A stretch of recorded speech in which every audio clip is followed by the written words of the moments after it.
Ok, donc je fais l'intro. Vu que je peux pas lancer de son avec Discord, c'est la merde, ça, je déteste ça. Fais-les à la bouche, pas grave. Ouais, et ça, c'est pas impossible. Tu sais que j'avais prévu de faire des morceaux de batterie en direct pendant le podcast, pendant l'intro. Mhm. Mais je me suis rendu compte que peut-être que le son que j'allais avoir allait vous péter les oreilles à tous les trois. Donc je me suis dit, non, on va pas faire.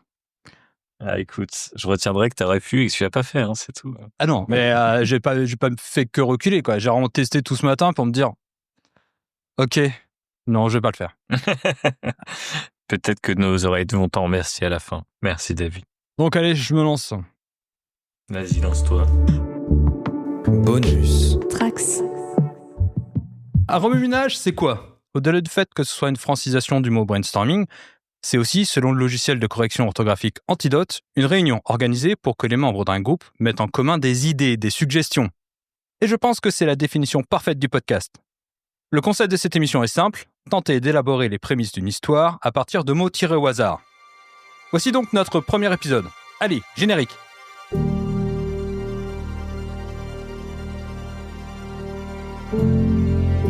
Bonjour, je suis David et je vous souhaite la bienvenue dans ce tout nouveau podcast qui est en fait un reboot d'un autre podcast qui s'appelait Pitch Sheet. Oui, bon voilà, c'est un rebranding, voilà, c'est dit. Donc, comme dans la version originale du projet, je suis accompagné par deux des cerveaux les plus foisonnants de tout l'internet francophone. Mon premier partenaire dans cette aventure fait l'effet d'un mentos dans le coca de l'imagination. Voici Thibaut. Comment ça va, Thibaut? Waouh, quelle présentation incroyable, merci beaucoup. Ça va très bien. J'espère que tu as touché beaucoup d'argent avec le rebranding, parce que généralement c'est comme ça que ça marche, hein. Tu coules la société, tu fais une nouvelle levée de fonds, donc Exactement. j'espère qu'il y a les grosses moulagas qui sont tombées. Eh non, pas du tout. Bon, bah c'est pas grave. Donc pour le second, Bon, bah je reviendrai pas. dans le jukebox des idées, il ne fait que des bangers. Voici Renaud. Comment ça va, Renaud? Salut, ça va très bien.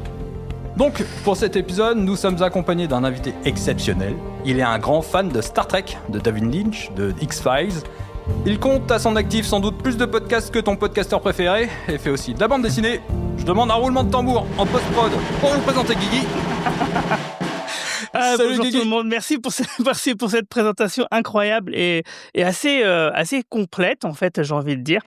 Et juste, moi j'avais envie de dire que je suis aussi un grand fan de Pitch ou de Pitch. Bon, c'est compliqué à dire, mais en tout cas de l'art de l'incident et de tout ce que vous avez fait là, je trouvais ça vraiment fantastique. Et du coup, je suis vraiment très très très content d'être là. Eh ben merci. Merci, tu es notre seul auditeur. Et c'est pas loin d'être vrai. Et c'est pas loin d'être vrai selon les chiffres. Même ma mère n'écoutait pas. Ah merde. Pour l'instant, on va lui faire une dédicace spéciale, elle va être obligée d'écouter là. Avec le rebranding, ça va rouler. Ouais. C'est clair. À nous la moula. Peut-être que l'explication c'était que c'était difficile à dire le titre et là remue-ménage, je pense que ça devrait bien fonctionner. Quoi. Peut-être que ça a fait pchit quoi, mais Ouais. Peut-être qu'il y avait c'était directement dans le titre. Ça fait plouf. Non, la mienne était mieux, je suis désolé. Pardon. Tant pour moi. Donc, comme Guigui est notre invité, il jouera un rôle un peu particulier dans cet épisode. En plus de participer au remue-ménage, il prendra aussi la place d'un producteur ou d'un éditeur, car au fil de l'épisode, c'est lui que l'on devra essayer de convaincre avec notre pitch. Donc, pour commencer, nous allons parler du thème qu'a choisi Guigui, que sont les extraterrestres. Donc déjà, pourquoi tu as choisi ce sujet? C'est un peu mon sujet de prédilection, mon sujet fétiche, le genre d'histoire que j'aime bien depuis que je suis enfant, donc les petits gris, les choses comme ça. Enfin, même toute forme d'extraterrestres, hein, que ce soit des xénomorphes ou des vulcains, pour moi, ça a la même place dans mon cœur. Et je trouve que c'est une thématique qui est super intéressante et qui est assez peu exploitée en ce moment au cinéma, par exemple, alors un petit peu moins sur d'autres médiums. Et puis voilà, donc moi j'adore dessiner des extraterrestres. Parce que je trouve que c'est super parce que il faut quand même savoir que moi en tant que dessinateur, j'ai quand même des problèmes au niveau de l'anatomie humaine. Alors que justement, si c'est des extraterrestres, ça passe quoi. Les gens ne viendront pas me critiquer. Make sense. Et tiens, on va commencer par une question un peu générale, mais c'est quoi ta fiction préférée avec des extraterrestres, mettant en scène des extraterrestres? Tu l'as dit en intro, c'est un peu évident, c'est X-Files. Mais du coup, si je devais vraiment avoir quelque chose qui regroupe un petit peu tout, je dirais c'est le film La rencontre du troisième type de Spielberg, qui est assez proche de X-Files par certains aspects.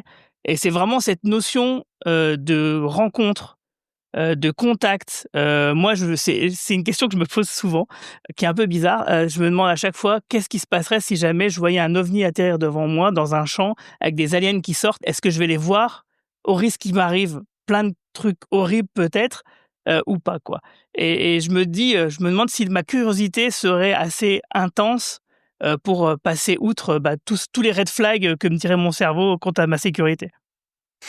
Ok. Tiens, Renaud, c'est quoi ta fiction mettant en scène des extraterrestres? Ou ton extraterrestre préféré? Ouais, c'est une question difficile. Moi aussi, je pensais à Spielberg parce que j'ai vraiment grandi avec E.T. et Rencontre du troisième type. Et en plus, son prochain film est une histoire d'ovni sur laquelle on sait pas grand-chose, mais que j'attends beaucoup. Et donc, je vais tricher un peu et je vais dire les histoires d'aliens de la 4e dimension. Pour aller vers une série aussi, parce que j'aime le rapport à la fois entre l'étrange et le rassurant qu'il peut y avoir, et le côté un peu paranoïa autour de tout ça. Il y a notamment un épisode, je sais plus comment il s'appelle, qui se passe dans un café, Dans un diner, ouais. Voilà, c'est ça, dans un diner, et il y avait un bus qui était coincé, il y avait un nombre de passagers, et il y a a priori une des personnes qui ne serait pas humain parmi ces gens-là. Et c'est une histoire que j'aime beaucoup, parmi d'autres, effectivement. Parmi Une histoire qui a été d'autres. référencée dans la dernière saison de X-Files, d'ailleurs. Ah ouais. Pour le coup, X-Files, j'ai jamais vu. Mais voilà, effectivement, ça. Et honnêtement, quand j'étais gamin, il y avait un bouquin qui s'appelait un truc du genre « Au secours, mon professeur de maths est un extraterrestre ». C'est toute une saga d'un mec qui s'appelle Bruce Coville. Et c'était très rigolo. C'est plus du tout connu aujourd'hui, mais je pense dans certaines bibliothèques, ça se trouve encore, et c'est marrant. Et toi, Thibaut? Franchement, c'est dur. Il y a plein de trucs que vous avez cités qui sont super cool, et il y a plein de films, dont certains que j'ai découvert récemment, comme La Guerre des mondes de Spielberg, que j'ai dû voir Énorme il y a banger. peut-être 2 ou 3 ans, que je trouve effectivement être un énorme banger, et un film auquel je repense régulièrement depuis que je l'ai vu, alors que je l'ai pas vu à l'époque. Pourtant, il est sorti à une époque où j'allais voir beaucoup de trucs au cinéma. En fait, il y a deux choses qui sont venues à l'esprit. C'est le trauma par rapport aux extraterrestres. Et moi, quand j'étais petit, E.T., ça me terrifiait, en fait. Il me faisait super peur.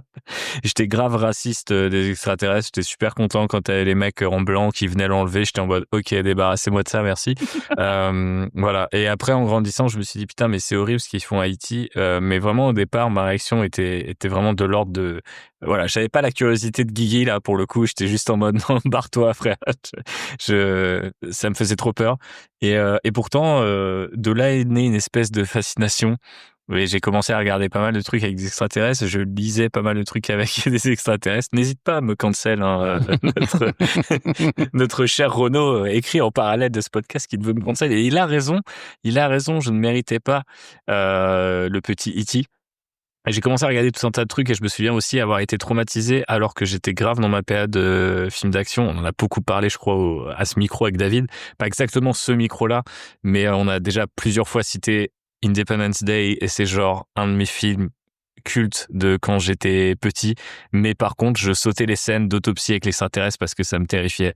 Voilà, je la trouve horrible encore aujourd'hui à regarder. Et donc, il y a le trauma. Et je pourrais aussi me moquer de notre cher Phobos, qui est traumatisé par Signs, dans un autre délire, mais qui est aussi bien flippant par rapport à la présence d'extraterrestres. Mais si je devais citer un seul truc, c'est un film qu'on a un peu oublié parce que derrière, tous les films qu'a fait le monsieur sont moins bien que celui-là, mais c'est District 9, en fait. Je trouve être une vision des extraterrestres assez, comment dirais-je? Je sais pas si c'est très original, mais j'adore la science-fiction quand l'aspect science est aussi science sociale. Et du coup, je trouve ça vraiment pas mal. Et je l'ai revu il y a pas si longtemps, et je trouve que c'est toujours un chouette film, vraiment un super film. Et je sais pas, autant en termes de style que d'intention, que de radicalité, qu'on n'aura pas retrouvé derrière chez Neil Blomkamp, malheureusement. Mais voilà, un bon truc pour réfléchir à la figure de l'extraterrestre, peut-être, parce que le héros se transforme lui aussi. Ouais, et juste pour rebondir sur ce que disait Renaud, l'épisode dont tu fais référence s'appelle « Y a-t-il un martien dans la salle ?» et c'est l'épisode 28 de la saison 2 de la 4e dimension. Au calme. Il a sorti tout de tête. Hein.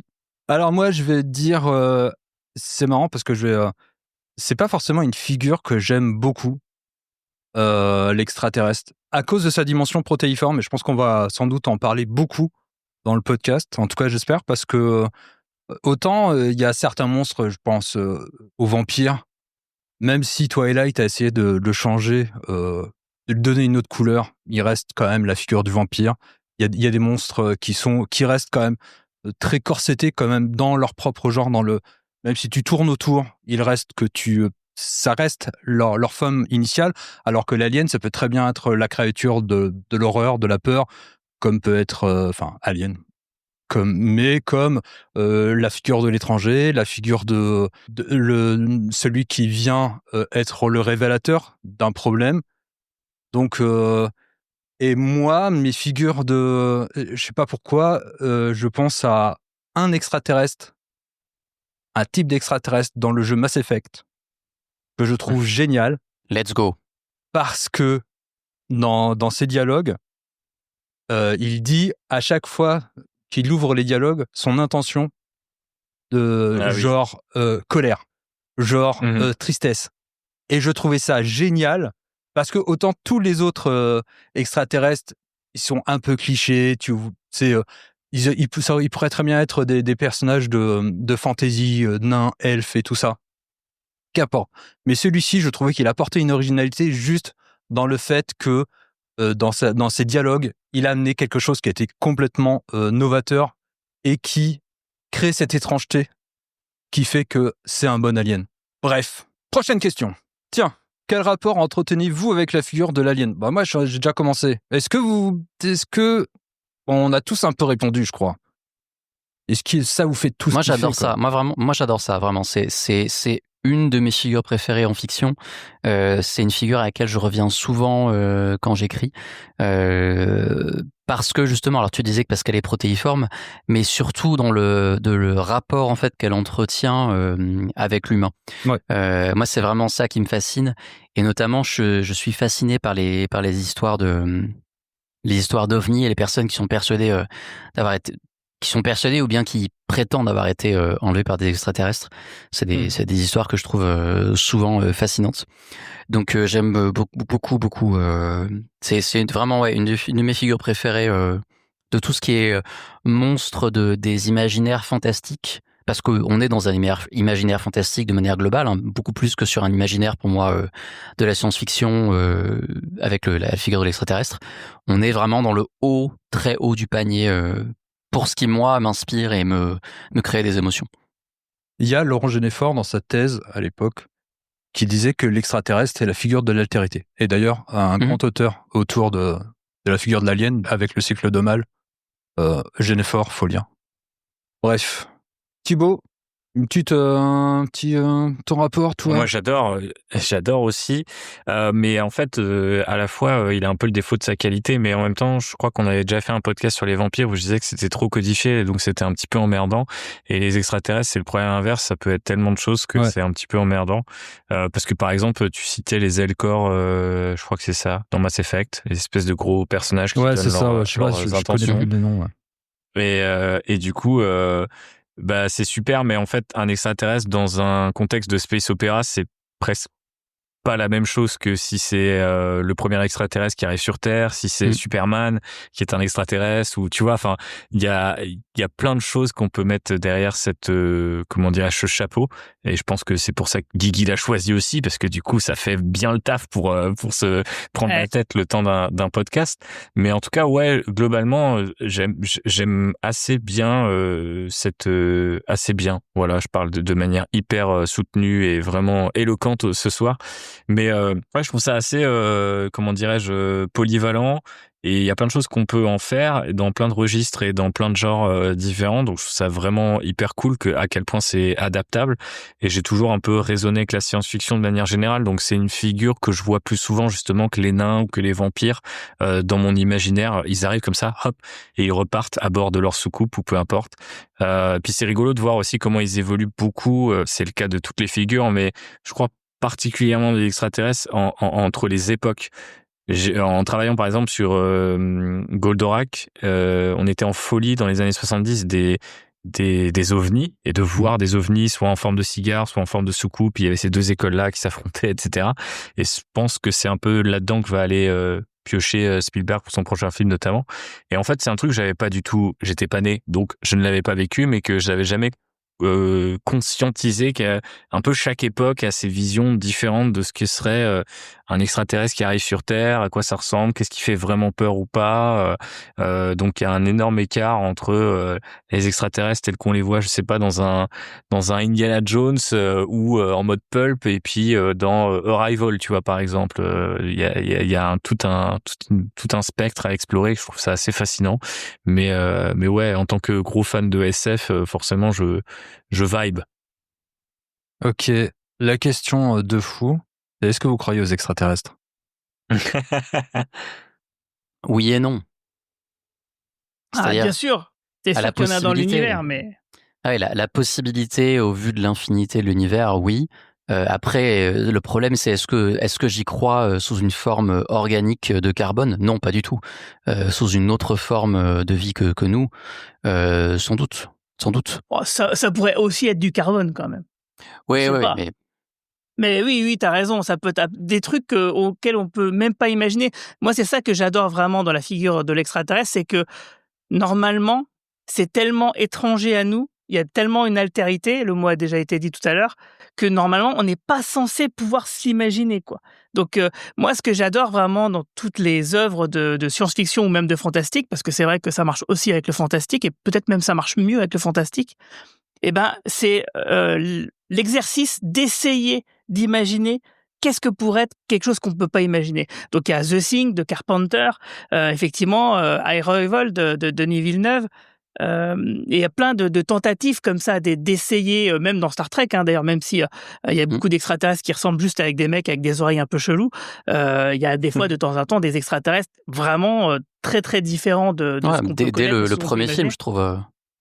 Oui, tout à fait, oui.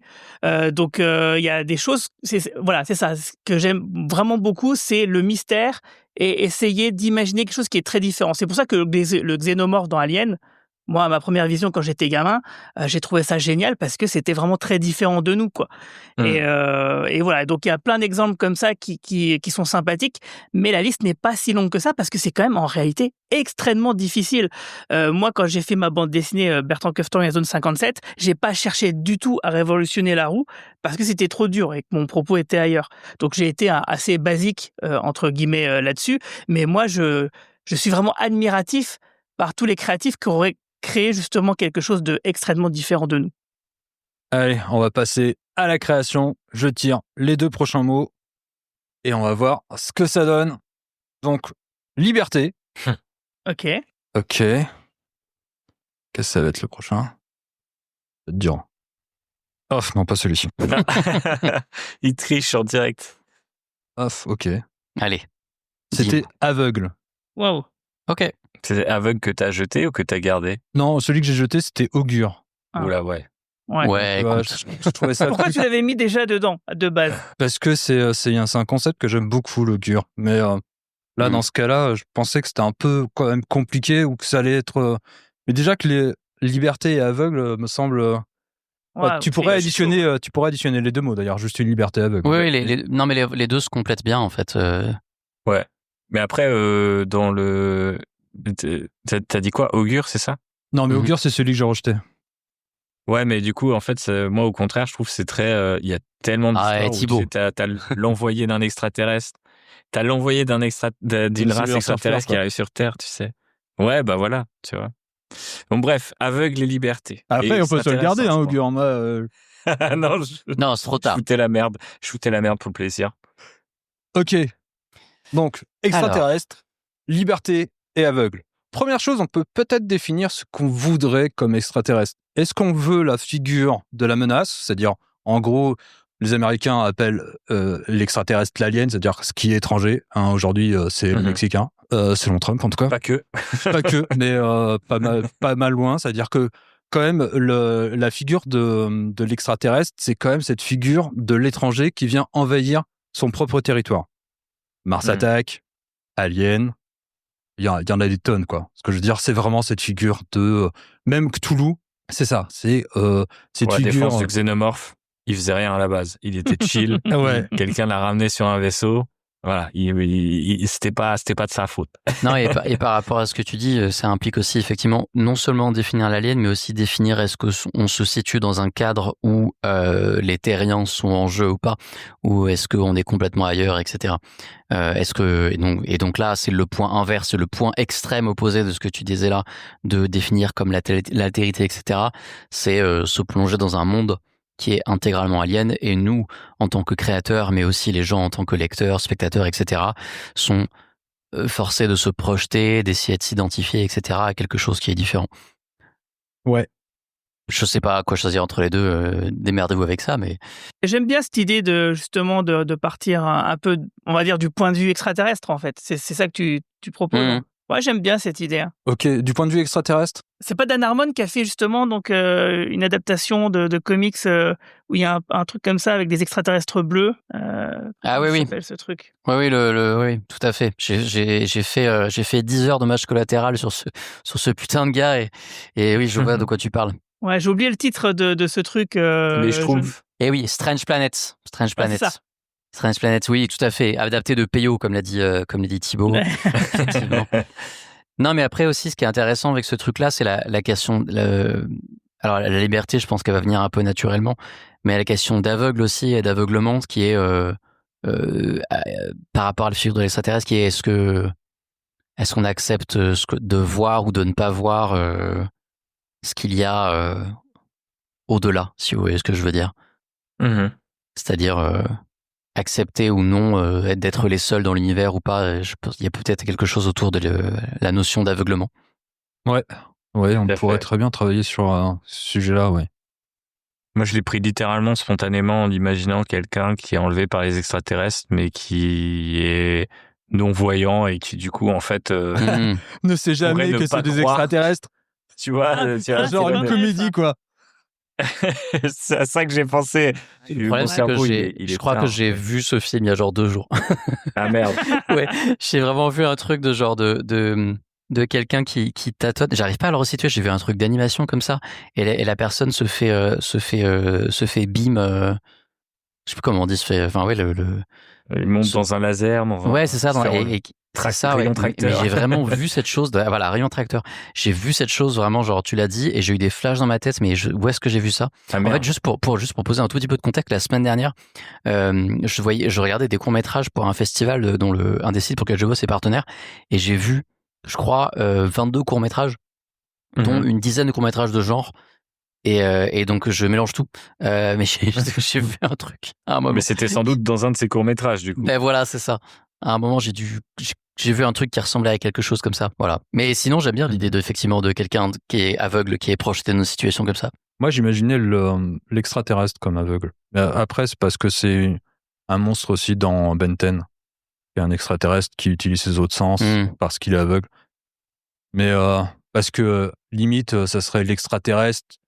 Si moi, la pensée la plus simple, c'est extraterrestre qui est emprisonné, qui cherche à se libérer et qui est lui-même aveugle. Et comment, si on fait une focale sur l'extraterrestre, comment c'est son évasion et qu'est-ce que ça implique son évasion par rapport au monde extérieur, qui peut être intéressant d'ailleurs d'un point de vue politique d'ailleurs. Ah oui, complètement. Et dans ce cas-là, effectivement, le côté aveugle, pour moi, peut être relié à la question de la liberté, dans le sens où je suppose que dans une telle situation, tu ne t'en sors pas tout seul, tu as besoin d'aide. Et qu'est-ce que la liberté si elle est uniquement individuelle, mais si elle ne passe pas par le collectif? Loin de moi l'envie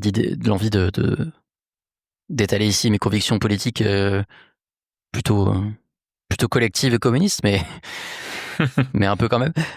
Ça me faisait penser un peu à la forme de l'eau, tu vois. C'est ce que je pensais aussi à l'instant. Ouais. Du coup, je sais pas si c'est exactement ce qu'on devrait prendre, mais je vois l'idée. De toute façon, il y a cette idée, en tout cas, de liberté. Parce que là, on semble prendre plutôt le parti de l'extraterrestre. C'est-à-dire qu'on cherche pas... Notre extraterrestre n'est pas une menace, pour le moment. Alors qu'on cherche pas à en faire un Alien, un Independence Day, un Mars Attack ou ce genre de choses. Bah, tu pourrais presque avoir ce truc, tu sais, qu'on n'a pas exactement dans le Avatar de Cameron, mais tu sais, enfin, on sait que c'est nous les envahisseurs, tu vois, sur leur planète. Mais du coup, on n'a jamais tout à fait leur point de vue de manière, en tout cas pour l'instant, en 2 films, de manière pure. C'est-à-dire, on est toujours avec quelqu'un qui est un humain dans un corps d'avatar, ou qui a fait la transformation. Donc, on voit pas, ou on a peut-être du mal parfois, ce qui est d'ailleurs un biais qu'on lui reproche, au bout de Jim, j'ai l'impression. On a du mal à se rendre compte de qu'est-ce que ça fait, tu vois, de ce truc-là. Je sais pas où Liberté et Aveugle s'insèrent à ce moment-là, mais je trouve que ça pourrait presque être intéressant de voir les humains comme la figure flippante ou comme la figure envahissante, sans être forcément dans un truc méga militaire ou space up, tu vois, mais peut-être un truc plus intimiste, plus le petit extraterrestre, il est chez lui et d'un coup son voisin c'est un humain et ça fout la merde. Enfin, j'en sais rien, mais Alf, quoi. Comme le xénomorphe, on le sort de chez lui et il est entouré d'humains, sauf que il est beaucoup moins dangereux, quoi. Ouais, Renaud. Alors du coup, c'est pas dans la direction vers laquelle tu es allé au final, Thibaut, mais quand tu as commencé à parler, j'ai pensé à un truc.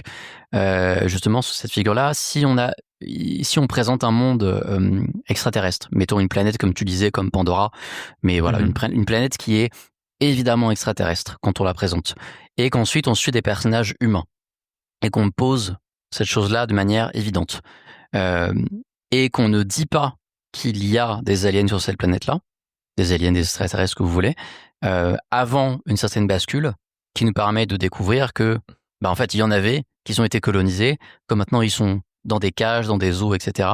Ce que vous voulez, et qu'on ne les voit pas, et amener en fait cette idée. Donc commencer par, on est dans une situation qui nous paraît être le normal, la norme, puis après on dit ah oui en fait non, il y avait des gens avant ici et on vous l'avait pas dit, Façon Planète des Singes. Ça peut arriver. Dans la Planète des Singes, c'est comment dire, dans la Planète des Singes, on arrive avec un humain. Oui, c'est vrai. C'est vrai. Alors que là, je veux dire, si on commence avec des humains et qu'on est sur une planète qui, clairement, ne ressemble pas à la Terre, ne s'appelle pas la Terre, mais que ce sont des humains, et qu'il n'y a pas d'extraterrestres, mais que, twist de fin de premier acte, on t'amène justement cette situation-là, un humain découvre que, en fait, depuis toujours, on leur a caché que c'est une colonie, qu'il y avait des gens avant eux, et qu'on les garde pour faire des expériences, je ne sais où, qui rencontrent un extraterrestre. On peut avoir cette question de liberté, d'aveuglement vis-à-vis également de tout ce qui se passe. Mais j'aimais bien en vrai aussi ce que disait Thibaut, le côté très intime et le voisin, l'alien qui voit des humains débarquer chez lui, je trouve ça très cool. Ouais, je sais pas, je suis dans un mood plus comique ce soir, mais par contre, ça me parle aussi ce que tu disais. Je sais pas pourquoi, du coup, je voyais ça s'est transformé d'un coup en espèce de truc beaucoup plus au long cours, tu vois, où tu vois, tu pourrais presque avoir un truc un peu satirique de genre, ouais, tu t'installes dans une colonie, tu vois, un truc un peu, ouais, les tech bros ont gagné, on va coloniser telle planète, c'est super, et puis, je sais plus, Alpha du Centaure, ou je sais plus comment ça s'appelle, et genre, en fait, ouais, petit à petit, tu découvres qu'il y a des trucs chelous, et parmi les trucs chelous, c'est, on a déporté, enfermé, que sais-je, des extraterrestres, et au final, ils ont vachement peur de nous, ou ils ont un truc très, comment dirais-je, une forme de... Ouais, ils savent pas comment réagir, mais est-ce qu'on va pas retomber dans ce cliché de l'humain qui va vouloir aider les extraterrestres? Je ne sais pas. C'est pour ça que moi, je me posais la question, là, depuis tout à l'heure, de savoir, est-ce qu'on est obligé de mettre des humains? Est-ce qu'on pourrait ne pas être full focus sur l'extraterrestre? Ou est-ce que l'extraterrestre est forcément le pendant? Enfin, est-ce qu'il y a forcément... Dans la sémantique, oui. Oui, oui. Oui, mais c'est le premier truc que je disais, effectivement. Est-ce qu'on propose un monde où il n'y a pas d'humains et on n'est qu'avec des extraterrestres? Et dans ce cas-là, nous, on est obligé de se projeter en tant que spectateur et créateur dans une altérité et trouver de la ressemblance dans une altérité. Mais on n'est pas obligé de mettre d'humains du tout. Mais est-ce que ça devient pas de la fantaisie? Bah non, pourquoi? Alors, pas dans le on sens n'a pas parlé de médiéval, tu science-fiction. vois, mais... Ouais, je sais, mais on n'a pas parlé de science-fiction, on a parlé d'aliens. Ouais. Non, c'était pour... Vous le verriez comment? Est-ce que quelqu'un regarde ici Solar Opposite? Oui. Non. Ouais. Donc moi, quand tu me dis ce que tu viens de dire, moi j'imagine, tu vois, le monde des Schlorpiens, quoi. Ouais. Et je me dis, Et pour ceux qui n'ont pas ça la serait ref, fun, en fait. ça serait un peu fun, quoi. Parce que l'idée, c'est quand t'es une planète 100% extraterrestre, pas d'humains, c'est un peu comme ce qu'a fait Dan Harmon avec sa série animée, c'est que du coup, la mise en scène des extraterrestres qui ont des comportements qui sont normalement éloignés des nôtres, mettre en lumière des biais humains dans certaines situations, etc. Et potentiellement en créer de la comédie. Du coup, voilà, c'est à ça que ça me fait penser ce que tu disais. Mais c'est vrai que c'est toujours intéressant ce truc-là, cette dynamique. Je pense à pareil un autre truc d'Alien, la série The Orville, qui a commencé comme une parodie de Star Trek, mais qui au fur et à mesure devient juste Star Trek, mais mais sans le nom. Et il y a un épisode où ils vont ils arrivent sur une planète avec qui ils s'entendent très bien et tout, ça se passe super. Et à un moment, à table, ils font une blague sur un personnage qui est enceint, je crois. Et il dit, ah ouais, du coup, elle va naître à tel moment, ou du coup, ah ouais, du coup, ce sera tel signe astrologique. Et là, il y a genre un froid qui est jeté d'un seul coup. Et on découvre que sur cette planète, en fait, les gens sont ultra racistes des Gémeaux, tu vois. Voilà, parce qu'un jour, il s'est passé un truc. Et donc, sur cette planète-là, genre, ils ont tout un système où les grossesses sont prolongées pour que personne naisse en étant Gémeaux. Parce que les Gémeaux, c'est le démon.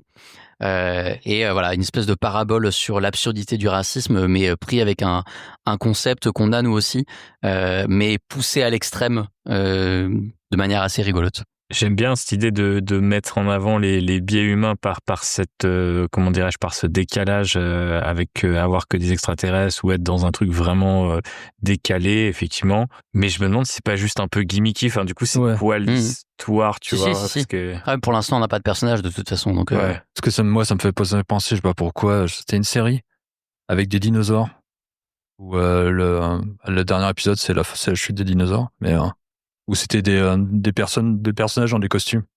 J'ai oublié le nom de cette série, mais je sais pas pourquoi. Et la fin, justement, hyper abrupte. Et les gens n'ont pas compris pourquoi c'était tombé comme ça. Et je crois que la série avait été annulée au dernier moment. Mais je crois que ça s'appelait un truc du genre dinosaure, juste dinosaure, ou je sais pas quoi. Je sais plus, en tout cas, je sais que c'était super bien écrit. Ah, attends, tu parles de quoi? Tu parles genre des mecs dans des costumes, genre les Tortues Ninja? Non, c'est Dinosaurs. C'est une série vraiment en 4 saisons qui a eu une fin hyper abrupte, série des années 90. Ouais. Non, mais c'est pas un animé. Non, c'est pas un animé. Non, c'était vraiment des gens dans du costume, ouais. Oui, voilà, c'était avec pas la maman, tout ça. C'est ça. Ah ouais, en mode un peu famille américaine et tout. C'était les Simpsons, en fait, mais en dinosaure, tout simplement. Et t'avais, je me souviens, le bébé, il était très drôle. Et son père, il l'appelait pas la maman. Et il frappait son père tout le temps. Et son patron, c'était un tricératops, etc. Oui, en fait, c'était une série assez géniale, avec en plus des messages un peu écolos, parce que c'était la période. Non, mais c'est pour ça que, tu vois, transformer tout en extraterrestre, c'est comme transformer tout en dinosaure. J'ai l'impression qu'il manque quelque chose où... Est-ce que... Après, on peut très bien aller complètement dans ce truc-là et trouver une super idée de civilisation extraterrestre et de jouer à fond cette carte-là, quoi. Mais c'est fou à quel point l'humanocentrisme est hyper... c'est difficile de s'en détacher, quoi. Peut-être qu'il faut pas s'en détacher, justement. Et si on revient justement, si la base de l'altérité, c'est la rencontre avec l'autre, pourquoi ne pas imaginer... moi, je prends un truc là. Je pense à un film d'espionnage qui parle de Corée du Nord, Corée du Sud. Bon, imaginons que ouais, exactement. Imaginons que on connaît une planète habitée, alien, et cette planète est en conflit avec la Terre depuis très très longtemps. Et tous les ans, il y a une personne de chaque côté qui est amené à rencontrer une personne de l'autre côté. Voilà, ils vont c'est Battlestar Galactica. Ouais, ils se retrouvent sur une planète neutre et échangent sur les mœurs qui évoluent de leurs deux civilisations.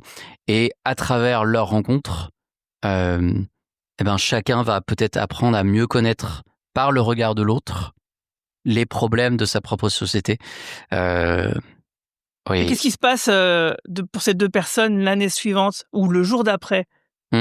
Est-ce que, par exemple, les gens, les rencontres, elles se font, et après, les gens, ils restent sur la planète, ou ils retournent chacun sur la planète? C'est ça le truc, ils sont censés retourner chacun de leur côté, et ils se voient qu'une fois, tu vois, et tous les ans, il y a 2 personnes comme ça qui y vont. Et ça se passe toujours mal. Et il y a une fois, et en fait, ils retournent pas c'est ça, sur voilà. leur planète. Je pense que ils restent 2 jours au lieu de 1. Et ça peut être le point de départ, un point de départ intéressant. Je pense que le seul point de départ possible, c'est effectivement, en fait, ils décident de pas repartir, quoi. Non, ou alors ils y sont contraints par un événement externe qui les oblige à faire en sorte que ça se passait pas bien. Bon, soit ça se continue de pas se passer bien, et du coup ça peut se finir très mal, et puis ça reste du coup un truc un peu sarcastique, quoi, comme histoire, un peu sombre. Soit effectivement on trouve une solution pour que finalement il y a un petit espoir qui émerge pour la suite, quoi. Moi j'ai 2 pistes. Alors il y a la première qui m'est venue, mais sans doute mon côté fleur bleue. C'est une histoire d'amour entre les 2 personnes qui se rencontrent. À la fin, ils ken. En plus, on l'a jamais fait. On l'a jamais fait. Dans Piushit, histoire d'amour, on l'a jamais fait. On l'a jamais fait. En tout cas, pas sur ce podcast. Peut-être sur un autre, je sais pas. Mais celui-ci, c'est jamais. pratique ce rebranding. L'histoire d'amour, moi, je trouve c'est intéressant parce que c'est pareil. Moi, à chaque fois que je regarde Star Trek et que tu as un personnage de l'équipage de l'Enterprise qui fait des trucs avec un extraterrestre ou une extraterrestre, je me demande toujours, tu vois, le côté pratique de la chose. Parce que tu te dis, bon, ils sont pas censés forcément être compatibles. Alors, qu'est-ce qui se passe? Comment ça se passe concrètement? The Orville, justement, donne des alternatives à ça parce qu'ils se permettent justement d'être un peu potaches, ce que ne fait pas Star Trek. Donc, on imagine des choses, et ouais, ça pourrait être aussi... Après, une histoire d'amour, c'est pas forcément de la sexualité, par contre. C'est vrai.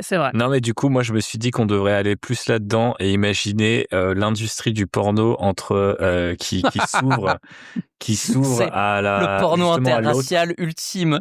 Ouais, voilà, tu vois. Et genre, et on suit un prod qui doit expliquer à des extraterrestres qui marchent avec les humains et vice-versa, tu vois. Et genre, il se passe tout un bise. Voilà. Terrible. Okay. Ça n'a pas l'air de vous plaire. Vous voyez pas. Moi, j'adore. En vrai, moi j'adore vraiment. Non, mais moi aussi, franchement, c'est la meilleure idée qu'on ait sortie encore. Du coup, liberté sexuelle. Non, mais c'est pour ça. Sur l'aveuglement. Et voilà. Après, le aveugle, je l'ai pas.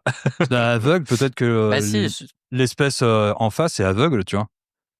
Peut-être que leur rapport à la sexualité, au corps, se fait par le toucher, par le fait que tu peux pas. L'industrie pornographique est basée sur l'image. Ouais. Si tu crées quelque chose, une espèce qui est aveugle, qu'est-ce que t'es obligé complètement de réinventer quelque part le rapport à la sexualité, le rapport à comment tu vends cette sexualité.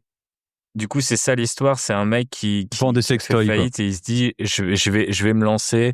Je vais me lancer dans l'industrie du porno avec les extraterrestres. Il faudrait presque imaginer que c'est le mec, c'est le spécialiste. Vraiment, le mec, il a gagné tous les awards. Je sais qu'il y a des awards, mais je sais pas comment ça s'appelle les awards. Il a gagné tous les awards des gros plans. Genre, c'est vraiment le pro de l'image. Et là, il arrive en mode genre, non, il y a pas de gros plan, monsieur. Il faut tout réinventer. Ouais. Le gars, c'est ça. Il a aucun intérêt, quoi. C'est-à-dire que il pense qu'il est la plus grosse star, le gars le mieux équipé de la planète Terre, qui est envoyé et qui arrive dans ce monde extraterrestre où en vérité le gars il est rien.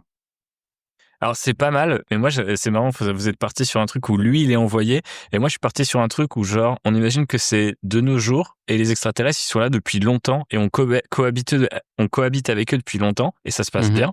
Comme ça on présente une autre vision déjà des extraterrestres, mais personne n'a jamais voulu lancer une industrie du porno qui rencontre les 2 espèces, justement parce que comme tu disais David, c'est pas compatible.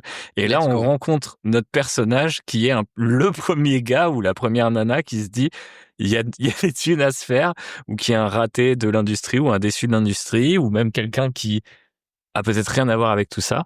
Et je trouvais ça marrant de se dire, du coup, c'est sa quête pour prouver que ça a marché. Je pensais à une métaphore débile et qui est pas équivalente, mais même s'il y a une scène de cul aussi un peu space, mais je pensais à Demolition Man avec les 3 coquillages, tu sais, où tu sais pas ce que c'est, tu vois, et genre vraiment, je voyais le personnage en train de dire je vais me lancer là-dedans, mais c'est trop con, ils sont tous aveugles, ça marche pas du tout pareil qu'avec nous, ça va jamais marcher ton truc. Et en fait c'est une histoire de underdog, donc tout le monde aime. Je sais pas. Ah ouais, si, carrément. Qu'est-ce que vous en pensez? Non, moi j'aime bien que ça se passe sur une version uchronique avec des aliens de chez nous. Est-ce que du coup de base ils ont un pays, ils ont un territoire, c'est comme les Asgardiens qui sont installés en Irlande ou je sais plus où, et après il y en a un petit peu partout dans le monde avec la diaspora, ou est-ce que Bah franchement, on peut imaginer pas mal de trucs, hein. Je suis en train de me dire que dans District 9, il y avait de la prostitution avec des aliens. Ils montrent ça à un moment dans le film, Ouais. mais du coup, parce que j'étais en mode ah ouais, en fait, là, il s'était installé au-dessus de Johannesburg. Mais ça pourrait être le vaisseau, tu sais, qui est au milieu de l'océan, et puis après, Ouais, c'est ça. enfin, tu vois, c'est une espèce ouais, carrément, ouais, c'est cool de ça. deal nation, et puis après, en fonction des lois, on pourrait imaginer que plus ou moins les pays les accueillent ou non. Si on veut faire des métaphores là-dessus aussi. Oui, et puis s'ils sont là depuis vraiment longtemps, ouais, carrément. Ok, donc Surtout que là, il y a plein de thèmes qui ressortent, j'ai l'impression, notamment sur comment l'humain cherche toujours à exploiter. C'est-à-dire que pour peu qu'ils mangent beaucoup de graines et qu'on puisse exploiter leur foie, je vais te dire qu'ils ont envie de se retrouver en Dordogne à se voir gaver du soir au matin, tu vois. Qui sait? Ouais, tu peux faire pas mal de trucs, et puis, comment dirais-je, dans ce côté altérité ou dans cette comparaison, cet écart entre les deux, il peut vraiment avoir un truc d'exploitation. Enfin, je sais pas, par exemple, si le personnage, je parlais de quelqu'un, tu vois, qui a cette idée géniale, mais on pourrait combiner avec ce que tu disais, David, c'est-à-dire, le gars, ça pourrait être le Rocco de ce monde, quoi, l'absolu star du porno sur le tard, mais tu sais, qui a toujours voulu faire un truc significatif et qui est enfermé dans ce rôle-là de mec ultra beauf, j'en sais rien, tu vois. Ça marcherait avec aussi une actrice porno, peut-être même encore plus, parce qu'elles sont encore plus stigmatisées, quoi. Et tu vois, et du coup, personne veut là où le croire. Non, mais surtout effectivement où les actrices sont historiquement plus jugées sur leur physique. Exactement, sur donc là, l'éducation de l'image. tu te retrouves dans une situation, voilà, où l'image en fait n'a plus aucun impact. Donc il faut arriver sur autre chose. Donc peut-être. Et pour le ton, j'ai l'impression que soit on vire entre le drame ou espèce de comédie un peu, enfin, soit la comédie, ou est-ce que c'est plutôt quelque chose de... Parce que moi, ça me fait penser à Hung, la série de HBO. Ouais, moi je suis dans la comédie, enfin j'ai l'impression que... Mais ouais, c'est ça. Ouais, je pense que ça ressemble à de la comédie aussi, ouais, je trouve.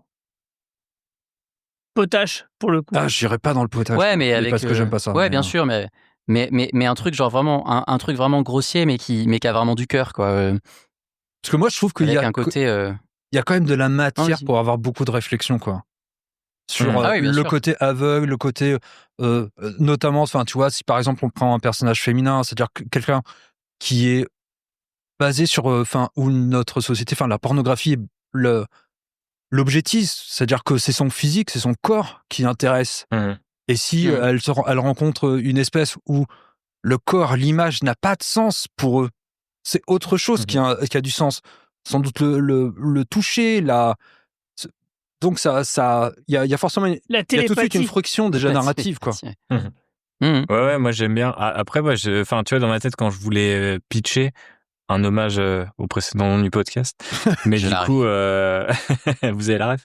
Et du coup, j'ai plus un truc un peu, un peu doux amer, tu vois, en mode c'est assez léger à regarder. Moi aussi. Mais genre, les sujets que ça traite, c'est assez dark ou profond, quoi, en tout cas. De toute façon, c'est clair que ça l'est. Et surtout, en plus, si on prend une actrice, c'est d'autant plus vrai, quoi.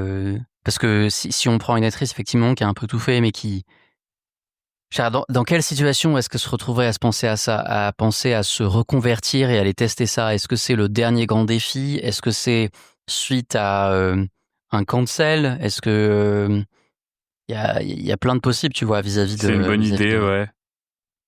D'un nouveau départ comme ça. Je sais pas si... Ouais, en fait, parce que je me disais, je comprends l'idée de la valeur qui est associée à ton physique, etc. Et c'est très vrai. Mais du coup, c'est peut-être aussi un peu attendu. Donc, ça pourrait être sympa qu'au final, je sais pas, la meuf est tout à fait à l'aise avec l'idée de vieillir, etc. Par contre, ce qui la fait chier, c'est que derrière, ce qu'elle laisse, c'est une vision d'un truc. et qu'elle aurait aimé faire d'autres trucs, tu vois, dans cette industrie où elle aurait voulu changer. J'ai regardé un reportage il y a pas longtemps sur les nanas qui font du OnlyFans, etc. Et tu vois, genre, c'est des meufs qui veulent changer le truc de l'intérieur, tu vois.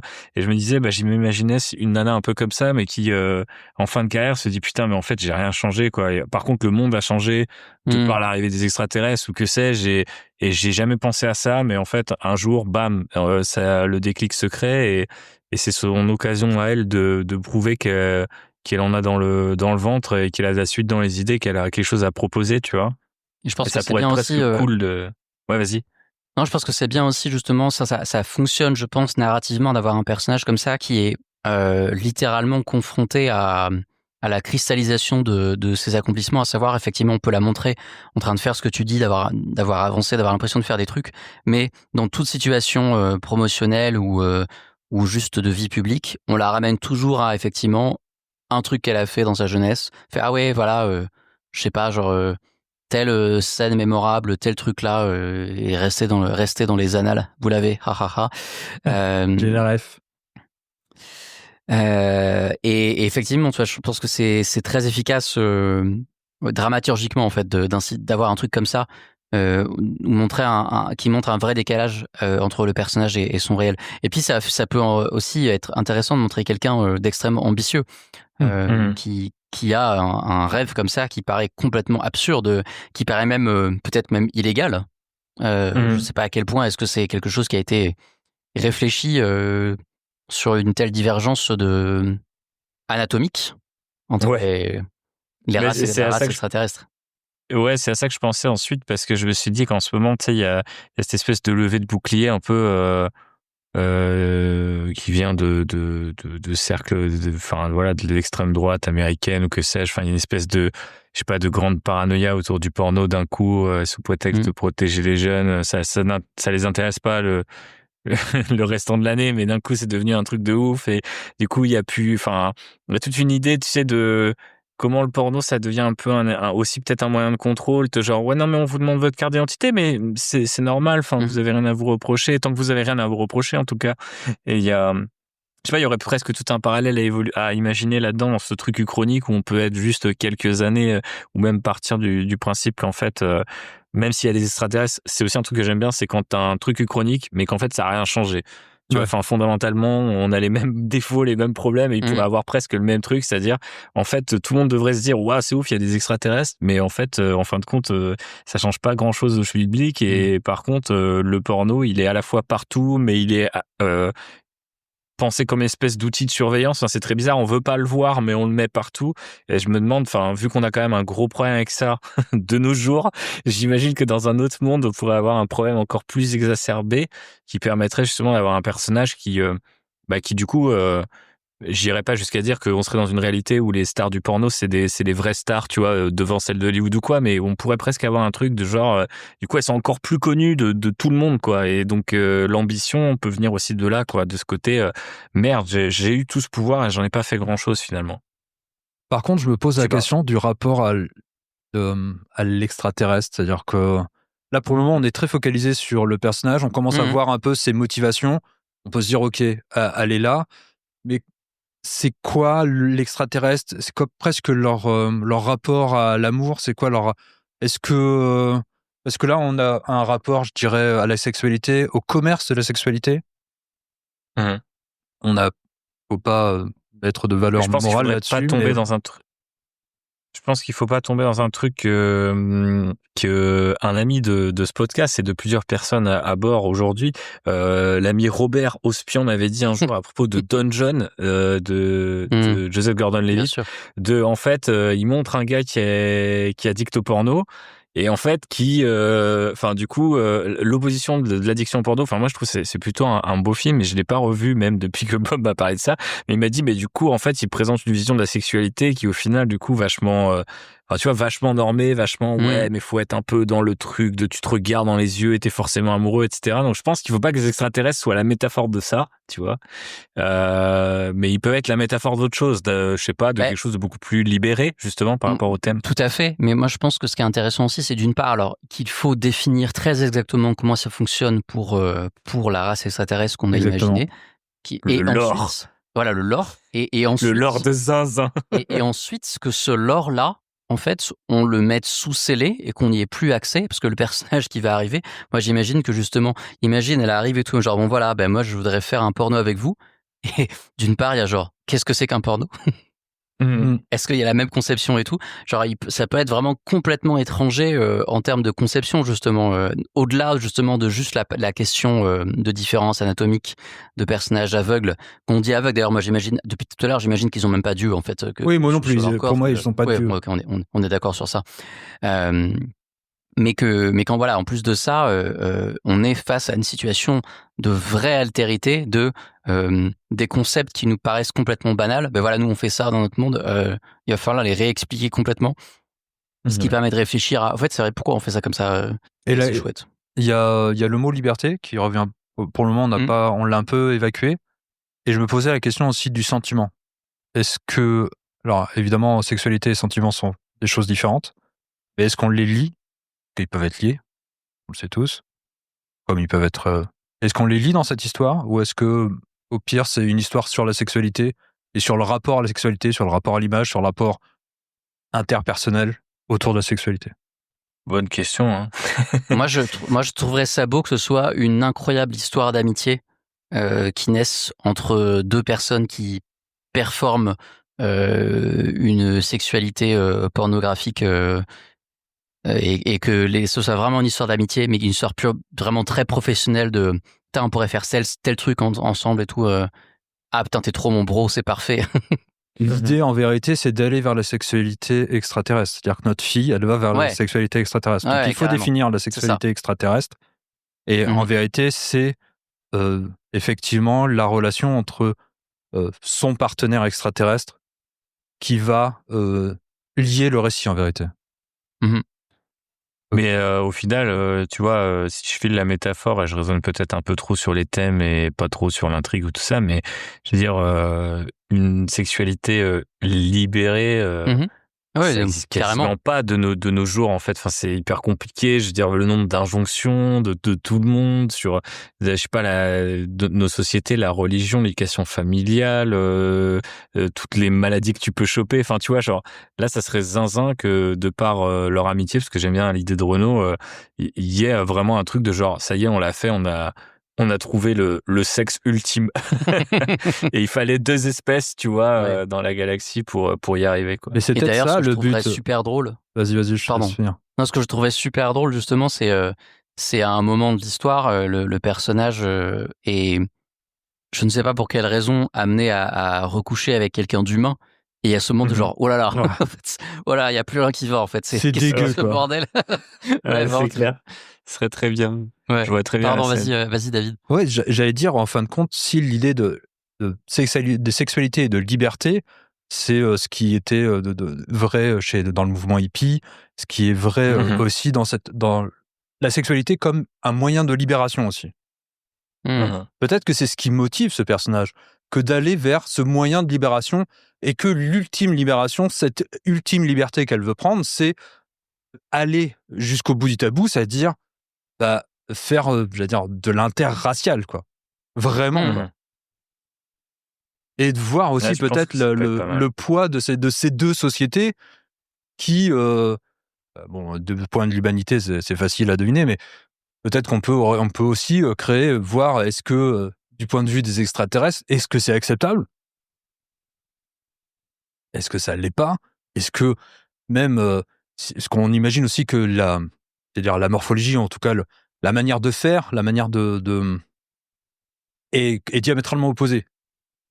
Mais comment il l'envisage aussi? Comment est-ce qu'on peut créer presque, on tourne autour depuis tout à l'heure, mais l'idée d'une autre sexualité? C'est-à-dire, quelle est cette sexualité extraterrestre, quoi? Sachant que elle repose sur cette idée d'aveugle. C'est-à-dire qu'elle est forcément tactile, j'imagine.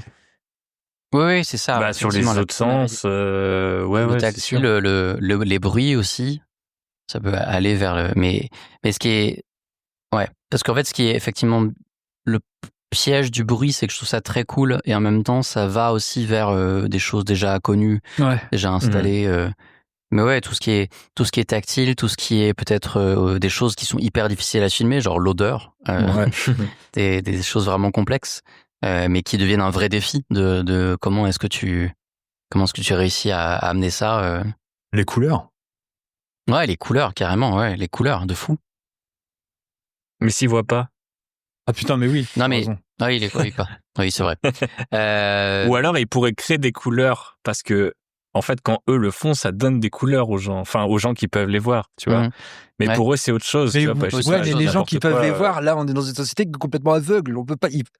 Ça veut dire que. Ou alors. C'est pas parce qu'ils sont aveugles qu'ils peuvent pas produire quelque chose qui a de la couleur. C'est ça que je voulais dire. Ouais. C'est-à-dire que c'est là où je voulais en venir. Je dis n'importe quoi si tu connectes. Il sera perceptible par d'autres espèces, quoi, comme l'humanité dira quand tu fais ça, moi je vois ça, l'autre il va dire ah bon, ok. Oui, c'est ça. Les aveugles ne savent pas que ça colorise les gens dans leur relation, mais ah oui, ça peut être amusant. D'ailleurs, ça peut être amusant même visuellement. De toute façon, que si je dis pas de bêtises, les gens qui sont non-voyants ou malvoyants, ils voient pas juste tout noir. Il y a des trucs de lumière, etc. Oui, donc, tout à fait. Il y a des variations qu'ils pourraient percevoir et comme étant normal, alors qu'au final, ça pourrait être un truc de complètement dingue. Et à l'inverse, en fait, je pense que c'est assez facile de trouver un truc qui paraît un peu onirique ou un peu cool, un peu nouveau pour les humains. Mais du point de vue extraterrestre, qu'est-ce qui est chez nous pourrait il trouverait ça incroyable, tu vois. Genre, je sais pas. Ouais. Faudrait, je sais pas, je dis n'importe quoi. Si nous on s'assemble, tu vois, il y a ce truc dans Avatar de il s'attache les cheveux, tu vois. Enfin, on dit c'est souvent un peu ridicule et tout parce qu'en plus c'est comme ça qu'il se connecte avec les autres créatures, etc. Mais en fait c'est pas si con parce qu'il a trouvé un truc qui fait système et que en fait si t'es humain tu peux pas le faire. Donc là c'est un peu pareil, tu vois. Faudrait trouver un truc comme ça. T'as dit un truc Renaud dans ça revient en fait à ce truc de même si c'est pas juste le physique, de comment est-ce que elle qui est une vraie pro là-bas arrive en mode genre ok ah mince comment je vous excite moi, qu'est-ce que je suis censé faire et comme les codes sont pas du tout les mêmes effectivement ça demande de réfléchir intégralement à tout ce qui est tout ce qui est l'érotisme quoi. Et c'est un film c'est un film de sport, tu sais, c'est genre un sportif qui s'est brisé et du coup il doit aller dans un autre sport et il doit tout réapprendre et c'est ça qui fait qu'il est méga stimulé, tu vois. Et là c'est pareil parce que elle a tout fait et en fait là d'un coup elle repart de zéro et c'est ça qui la fascine sans doute. T'as un exemple de film de sport où quelqu'un fait un autre sport pour se relancer? Ouais, Ted Lasso. En série. Ted Lasso, c'est un bon exemple, mais en fait, j'ai dit un autre sport, mais je pensais peut-être juste au côté, t'es blessé, tu reviens à zéro, mais il me semble que ça existe. Après, je pensais moins à des films qu'à des vrais sportifs, quoi, qui sont blessés et qui des fois shift, Michael Jordan, on connaît. Ouais, Space Jam, du coup. Voilà, Space Jam. Space Jam, voilà. Et en plus, il y a des aliens. Voilà. Bah, du coup, je propose qu'on fasse Space Jam, en fait. Bah voilà, c'est... Voilà. Plus simple. Et avec un peu de sexe, comment est-ce que fait Lola Bunny pour réussir à séduire un monstar? Make sense. Ça, je veux pas le voir, par contre. Ouais, je commençais à y réfléchir et ça me plaisait pas trop. Ouais, je pense que tu grattes sur Internet, tu dois le trouver quand même. Ouais, mais justement, tu vois, consciemment, je ne le ferai pas. Je resterai aveugle et c'est ma liberté. Mais il faut justement que ça soit l'inverse. Faudrait se taper une tétrachier de porno à base d'extraterrestres et de dire c'est exactement ce qu'il faut pas faire, tu vois, dans le récit, quoi. Tu vois, tous beaucoup de travail. Ouais. Ça serait presque drôle, tu vois, qu'au final, ça soit un monde où, justement, l'industrie a essayé et a dit, waouh, maintenant qu'il y a des nouveaux aliens, il y a forcément des traqués, ils vont kiffer. Et en fait, c'est juste, ça marche pas, donc ils sont passés à autre chose et personne n'a jamais essayé de tendre la main vers l'autre, quoi. C'est à l'opposé des monster fuckers, quoi. C'est ça au départ et en fait, non. Exactement. Mais c'est dans l'air du temps, mon cher Renaud, cependant. Il y a un truc à faire. Et oui. C'est-à-dire que dans la société des humains, il y a un kink sur les extraterrestres, mais est-ce que c'est vrai pour l'inverse? Parce que si est-ce que ce serait pas presque marrant que ce soit l'inverse, Bah, elle travaille, notre personnage principal, va vers ce... Je pense qu'elle y va, c'est son commerce. Donc, elle y a un intérêt commercial à le faire. C'est-à-dire qu'elle sait qu'il y a public et qu'elle peut monnayer ça. Donc, elle sait que son public, il est forcément humain. Parce que on est dans cette idée de confrontation avec l'autre, et l'autre a forcément, enfin, pour créer la friction, l'autre il n'est pas forcément d'accord, ou en tout cas, mais on va comment c'est ? Donc l'histoire d'un personnage féminin, actrice porno, qui a tout fait, était au sommet de sa gloire. Peut-être qu'elle a besoin de se relancer. Peut-être qu'elle se dit, il y a un marché. Il y a sans doute des images déjà qui tournent de peut-être relations sexuelles avec ces extraterrestres. Peut-être qu'il y a un fantasme comme ça. Peut-être que ces extraterrestres, ils sont là au-dessus de l'océan Atlantique. On les voit pas, ils existent. Ils ont une dimension peut-être un peu diplomatique, mais on leur a peut-être fait la guerre en tant qu'être humain pour les chasser, mais on a plus rien à faire. Mais il n'y a pas forcément d'interaction entre les deux. Et elle se dit, moi, c'est bon, quoi. Je suis la diplomate. J'ai trouvé comment connecter les peuples. Alors après, là, tu les fais en mode distant et tout, c'est assez intéressant. Tu vois, moi, à la base, dans ma tête, je l'imaginais vraiment que tu étais mélangé à la société et qu'en fait, le fantasme, c'était un peu comme s'il avait été inassouvi et du coup oublié. Et elle le ramenait, tu vois, sur le devant de la scène parce que c'était son challenge. Mais dans les deux cas, c'est un challenge. Donc, dans les deux cas, je trouve que ça marche plutôt bien. Mais j'adore parce que la manière dont tu l'as dit, de manière inassouvie, il y a vraiment ce truc genre, tu ressors des documents, en fait, tu vois, il y a 30 ans, en fait, il y a des preuves que les gens, ils avaient des fantasmes. Ils ont tous disparu. Tu vas sur d'obscurs forums Reddit. Ouais, c'est ça. Ouais. Non, mais je sais pas effectivement quelle forme ça pourrait prendre, mais tu sais, ça serait presque trop drôle de se dire, par rapport au, en fait, je pense qu'il faut peut-être faire le world building par rapport au ton que ça amène. Et c'est vrai que c'est un peu plus sérieux s'ils sont très distants, etc. Alors que s'ils sont là partout, ça pourrait presque être marrant. La nana, tu vois, qui insiste, et dire, mais je suis sûr qu'il y a un truc à faire. Mais tu crois quoi? Putain, tous les dorsales de ce monde sont passés par là depuis des années et on n'a jamais réussi à en faire quelque chose. Genre, tu vas droit dans la faillite, ma pauvre. Et je sais pas, après, ça peut être deux tonalités bien différentes, mais j'aimais bien ce que David proposait aussi. Donc, je sais pas. Qu'est-ce que vous en pensez, vous, les gars? Guigui, Renaud? En fait, moi, je vous avoue que je vois pas du tout comment faire ça sans sûrement faire des trucs un peu problématiques. En tout cas, moi, je parle pour moi. Hein. Si j'étais vraiment dans le rôle d'un éditeur ou d'un producteur qui devait justement on devait le séduire, c'est vrai. donner des sous pour mettre cette histoire en place, je vous dirais... Waouh, ça me semble vraiment tendu parce que c'est un sujet qui à la fois pourrait effectivement donner une comédie potache, mais quand même avec du sens. Ça pourrait aller dans cette direction-là, mais en même temps, c'est super glissant, super casse-gueule. Je pense qu'il faudrait avoir vraiment une vraie question, un vrai point de vue sur la question, hein, que ce soit du porno ou de la sexualité elle-même. Donc, il faudrait être quelqu'un d'assez calé pour justement réussir à articuler ça d'une manière pertinente et pas du tout inappropriée, quoi. On aura des sensibility readers. Moi, je serais... Ouais, mais...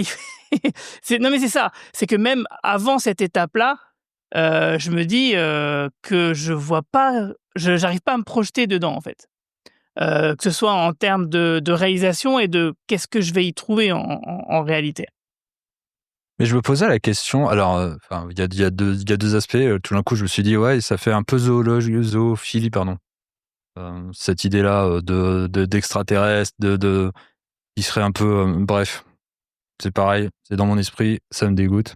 Par contre... pourquoi, en fait? Non, mais si, il y a je pense que c'est un vrai truc parce que, justement, pour moi, ça fait partie du récit. Ça fait partie du tabou. C'est faire comprendre aux gens, justement, que c'est des êtres sentients qui sont capables de consentement aussi, tu vois. Ça peut amener vers ça aussi, tu vois. Mais je sais ce que je suis en train de me dire. Réfléchir, sur la notion de consentement, t'as raison. Oui, c'est parce qu'en fait, justement, je pense que, en fait, justement, là, on le présenterait à un producteur, on dirait, en fait, ça paraît absurde, mais en fait, c'est une ode à déconstruire la sexualité. Et c'est ultra progressiste, en fait. En fait, faire un film sur une pornstar qui va coucher avec des aliens, c'est woke, en fait. Je suis désolé.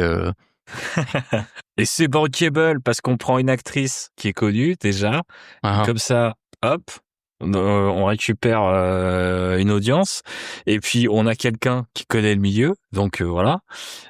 Ensuite, on va lire, bien sûr, monsieur le producteur Guigui, mais nous n'avons pas pris ce sujet au hasard, ni même à la légère. Et ensuite, dernier point, en réalité, si vous voulez voir un truc où ça marche, mais ça c'est sur le côté plus potache et qu'est-ce que ça peut être de drôle, mais c'est un truc qui va te parler, Renaud, mais c'est le PG porn de James Gunn, en fait. Bien sûr, bien sûr. C'est ce truc où en fait ça parle de porno, mais sans jamais le montrer. Et ça marche bien, ce décalage, tu vois, par omission, en fait. J'aime bien. Mais moi, je pense que c'est c'est la finalité, c'est que on voit jamais la partie porno. C'est-à-dire que on peut raconter toute l'impossibilité, toute la manière dont elle-même va être obligée de réinventer sa propre sexualité, son propre rapport à l'autre, son propre rapport au corps, son propre rapport à la séduction. Aussi, c'est quoi quand est-ce qu'elle va forcément trouver quelqu'un de consentant parmi les extraterrestres? Peut-être pas, surtout que elle peut pas forcément jouer sur son atout de ah bah oui, je suis actrice porno, tu vois. C'est-à-dire qu'on peut même aussi questionner cette question de les actrices porno, la manière dont elles sont traitées dans la société, la manière dont on croit que, enfin, chez certains hommes, ils croient qu'elles sont toujours ouvertes à n'importe quoi, tu vois. Alors que elle, c'est son métier. Non, il y a quelque chose qu'il faut créer aussi une espèce de distance, c'est-à-dire que elle veut faire. Est-ce qu'il faudrait pas un personnage du coup du côté extraterrestre, parce qu'en fait là spontanément je me suis dit on pourrait renverser l'histoire et passer du côté extraterrestre comme vous le suggériez au début du podcast, mais en fait peut-être c'est pas incompatible avec ce qu'on a déjà établi. Il pourrait avoir de l'autre côté à bord du vaisseau un extraterrestre dont vraiment le rêve, c'est de devenir un gros hardeur, tu vois, et de coucher avec des humains. Et en fait, lui, dans sa société, c'est un paria de ouf à cause de ça, tu vois, genre.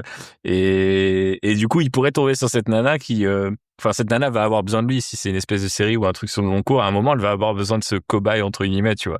Et ça pourrait être aussi assez drôle d'avoir, je sais pas si on présente les extraterrestres comme une espèce de diplomate hyper intellectuel qui ont tout. Qui ne voient pas, mais qui ont tous les restes des sens, et peut-être même des sens qu'on n'a pas, tu vois, des trucs de zinzin. Et en fait, t'as juste un gars qui est en mode, moi, j'ai entendu parler du porno humain, ça a l'air trop stylé, et ça se trouve dans sa tête, tu vois, pour redonner aussi un peu, toujours un peu sur un ton loufoque, mais tu vois, pour redonner un peu des lettres de noblesse au métier, tu vois, c'est-à-dire que pour lui, c'est des putains de stars, tu vois. C'est genre, c'est incroyable. Et il a tout regardé, mais sans voir. Il connaît tous les scénarios, il a vu tous les films, etc., tu vois. Et genre, du coup, quand il se rend compte, c'est là que, tu vois, peut commencer J'adore. C'est à tel moment dans telle vidéo, il y a tel bruit. J'adore. Ça, comment vous avez fait? Tu vois, c'est ce mec, c'est ce gars, tu vois. Et genre, ça me ferait rire parce qu'en plus, il y a vraiment un truc très, très arbre, tu vois, ouais, autour de cette condition de dire ces gens qu'on peut reconnaître, etc., mais il faudrait pas s'afficher avec eux ou il faudrait pas considérer que, tu vois, et puis même, enfin, ces gens qui peuvent pas, à l'heure actuelle, sans faire mon gauchisme, mais ouvrir de compte en banque, faire de prêts, enfin, c'est un truc de zinzin, tu vois, qu'on en soit encore là en 2025, tu vois, vu le fric que ça rapporte et le nombre de gens qui regardent. Donc, en fait, je pense que tu pourrais. Et peut-être ça répond à la question du producteur Guigui, tu vois, de se dire, au final, t'as aussi un perso qui, de l'autre côté, te montre à quel point c'est étranger pour lui et à quel point c'est absurde en réalité, en fait, tout ça, tu vois. Et c'est parce que les deux se rendent compte que, enfin, il y a la liberté qui se crée, tu vois, potentiellement. Surtout que le porno, c'est aussi une forme de soft power pour les sociétés. C'est-à-dire que... Ah oui, complètement. Moi, c'est vraiment ce truc de mettre en lumière à quel point tout est absurde dans la sexualité qui me plaît le plus. Il y a vraiment un côté éducatif, enfin pas forcément éducatif, mais ouverture d'esprit et déconstruction qui me plaît avec un projet qui ressemble à ça. Ouais, mais je ne sais pas ce qu'en pense le producteur Guy. Moi, je pense que vous tenez quelque chose, mais c'est simplement, je me dis, tu vois, après, ça dépend toujours de la ligne éditoriale de tel ou tel studio ou telle maison d'édition. Je vois qu'il y a du potentiel là-dedans, mais je le vois pas dans mon catalogue, quoi. Tout simplement parce que je me vois pas le porter, parce que c'est un sujet qui est certes intéressant, qui certes me concerne forcément à un moment donné, mais j'ai pas les épaules en fait pour sentir le porter correctement. Eh ben c'est pas grave, on ira voir un autre. Ouais, voilà, on va aller voir quelqu'un d'autre. Super. Est-ce que tu peux claquer la porte derrière toi, David? Non, elle est trop loin, merde. Mais par exemple, toi qui en écris, mon cher Guigui, tu vois, c'est un truc qui pourrait exister, tu vois, sous forme de BD ou tu vois un truc, oui. tu vois, sur un média moins risqué entre guillemets, même si ce serait pas le même esprit. Tu vois, le label, ils ont beaucoup travaillé avec Céline Tran, tu vois, genre pendant un temps. Bien sûr. Et tout, tu vois. Donc, Mais justement, c'est dans cette position-là que je me suis mis en vous répondant. C'est que je me dis, si je dessinais ça, je me dis, ouais, non, moi, je sens que en fait, je sens vraiment que vous tenez un truc, en tout cas, le début peut-être de quelque chose, mais que moi, je me sens pas de le faire, en fait. Parce que, c'est vraiment, je pense que c'est un sujet qu'il faut vraiment bien maîtriser. Alors, sûrement que vous le maîtrisez peut-être mieux que moi, je ne sais pas, d'un point de vue historique, sociologique, tout ce que vous voulez, pour être sûr de le traiter correctement, parce que je pense que c'est vraiment pas quelque chose qu'il faudrait vraiment prendre à la légère et faire un truc raté, en fait, et de pas s'en rendre compte. Moi, je sens que j'ai pas le regard pour, par exemple, mettre la chose dans la bonne direction si jamais elle était dans une mauvaise direction. Et du coup, j'ai même pas le regard pour savoir si c'est vraiment dans la bonne direction en réalité. C'est pour ça que je dis que, personnellement, je pense qu'un autre studio serait peut-être plus à même de recevoir un tel projet, parce que toutes les réflexions que vous avez dites étaient plutôt intéressantes, quoi. Et effectivement, en creusant, en travaillant un synopsis vraiment complet, peut-être qu'effectivement ça donnerait un truc intéressant, un peu à la District 9, sur un autre registre. Donc pourquoi pas. Et du coup, après, quand le film il marchera, que ça sera un carton et tout, je me mordrai les doigts d'avoir refusé un tel projet. Bah ouais. C'est clair. Ce sera le premier nom qu'on dira dans le discours. C'est clair. Guigui, te souviens-tu? Toi qui nous as refusé. oui. Regarde-nous, regarde notre Oscar. Voilà, maintenant vous êtes au sommet. Et moi, je serai devant mon écran en train de pleurer. Regarde les auditeurs du podcast et pleure. C'est rien d'autre que le 5e Beatles. Par contre, je me posais la question, est-ce qu'on pourrait le rapprocher à certaines œuvres? Tu vois, si on devait le vendre. Souvent, les producteurs, les éditeurs, ils aiment bien se dire, attends, ça ressemble peut-être à ça. Parce que c'est vrai qu'on est parti super loin, mais ce qui nous arrive souvent d'ailleurs dans le podcast. Alors moi, je dirais, c'est à mi-chemin, à la rencontre entre Captain Orgasmo et District 9. Alors que moi, c'est complètement hung. J'ai l'impression que... Ah ouais. Moi, j'aurais dit Zack et Miri tournent un porno et District 9, mais... Ouais, voilà.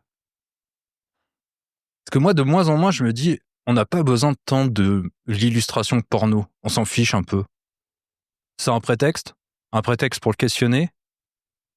Mais je suis même pas sûr que t'aies besoin de l'illustrer.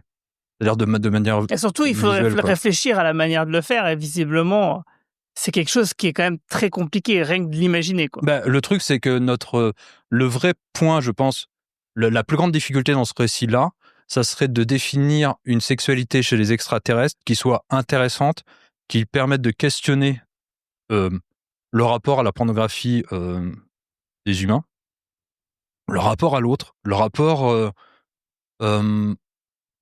interespèce aussi. Comment tu te confrontes à l'autre, le rapport au sens, à la pornographie, c'est que du visuel. Comment tu confrontes les choses à autre chose, le rapport presque au sentiment aussi, à l'échange commercial. Et je pense qu'il y a tellement de choses plus que de montrer un extraterrestre et une femme nue. D'ailleurs, moi, si on me demandait de le faire, jamais ça serait là. Ça serait limite dans la scène de fin, coupé au moment où il passe à l'acte, quoi. Ouais, mais tu vois, pour moi, c'est le cœur du projet, parce que là où c'est, comment dire, si c'est que ce soit une bande dessinée ou un film, ou en tout cas quelque chose de visuel, on retrouve en fait les mêmes codes et la même grammaire filmique ou de découpage, et donc là c'est pour moi le vrai défi justement, c'est de réussir à rendre compte de qu'est-ce que c'est que un toucher, qu'est-ce que c'est qu'une rencontre olfactive. Et j'aime bien le défi. Ah oui, j'aime vraiment bien le défi. Oui, je pense que c'est peut-être là. Moi, je passerai à côté, mais peut-être que tu as raison. Je pense que le vrai défi est là. Mais c'est ce que je disais tout à l'heure sur le fait que l'on soit, si on veut réussir ce projet-là, c'est de définir la sexualité et la sexualité extraterrestre et comment tu la représentes. Tout à fait. Et surtout, quelle est la finalité de tout ça, en fait? Qu'est-ce qu'on veut dire à travers ça, en fait? On veut dire qu'on est tous méga coincés et qu'il faut se libérer. Oui, mais c'est pas juste se libérer parce qu'on est coincé, c'est sortir justement de certaines préconceptions. Pour moi, ça c'est vraiment important. Sortir de certaines préconceptions autour de la sexualité. Bah ouais, je pense aussi. Je pense que moi, ça serait le cœur du. Et c'est là vraiment la liberté, quoi. C'est là où on arrive vraiment. Et c'est comprendre que les humains sont aussi aveugles, quoi, d'une certaine manière. Et comprendre aussi combien la pornographie est stéréotypée et qu'elle est complètement codifiée, et que de confronter un personnage qui serait plein de ces codes-là et dans quelque chose, dans une vraie étrangeté. Et je pense que c'est là où ce qui est hyper intéressant avec l'idée de l'extraterrestre, c'est que là, on peut jouer complètement l'étrangeté jusqu'au bout, et à quel point elle pourra peut-être elle-même trouver du plaisir. C'est-à-dire que peut-être la forme première de la sexualité qui est le plaisir, et pas la dimension performative. Bref, je sens qu'on approche sur la fin. D'accord. Je suis d'accord.